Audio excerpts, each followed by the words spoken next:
Hi, I'm Ed Musio, CEO of Group Harmonics, and I'm going to tell you about brainstorming done right. We hear the word brainstorming used around the workplace a lot, and usually now we just use it to mean everyone share your idea. But everyone can share their ideas by email. The idea of real brainstorming is we have a group of people, like this group here. The whole is greater than the sum of the parts. In other words, they can do more together than they could do alone. The way brainstorming is supposed to work is that we get this group together. This person shares an idea he has, maybe, with these people. Maybe she hears that idea, gives her another idea, gives this person another idea. They all start talking back and forth about their different ideas. And eventually, this person hears all that, and it inspires this person to have an idea that nobody else had. In a sense, it's this person's idea. But in a sense, this great idea came from everything that came before it. That's real brainstorming. Now, if you want to do your brainstorming right and get ideas you wouldn't otherwise get, there are some simple do's and don'ts that you need to follow. The first do for good brainstorming is you do want to capture everything, and I mean everything. You want to start a flip chart or maybe a whiteboard, and you want to write down everything anyone says, no matter how crazy it sounds. You may be inclined to skip some things, but you don't want to do that. You want to get everything on the board. What you don't want to do is you don't want to evaluate anything. You don't want to say, that'll never work, that's too expensive, and not write it down. This may not be a useful idea, but it may inspire the next useful idea, so you want it up.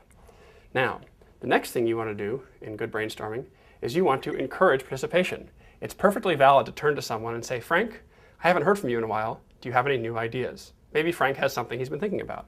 On the other hand, what you don't want to do is you never want to force participation or participation sequence. If you're just going to make everyone go around the table and say what they think, you've lost the organic nature of the process and you're back to using email. Don't force it. The third thing you want to do in proper brainstorming is you want to allow people to ask clarifying questions.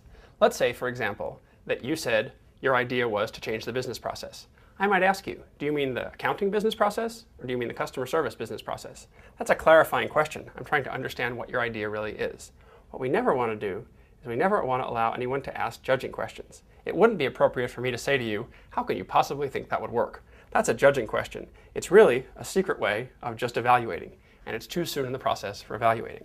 Now, once you've gotten through that part of the process, once you've got your full list and everyone's best ideas are out, then you can start to evaluate. Actually, you're going to do three things. First, you're going to categorize.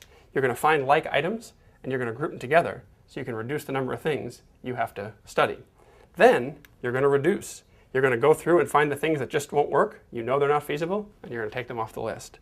And then finally, you're going to analyze. You're going to look at what's left, figure out which are the best ideas, and bring them forward, hopefully, for implementation.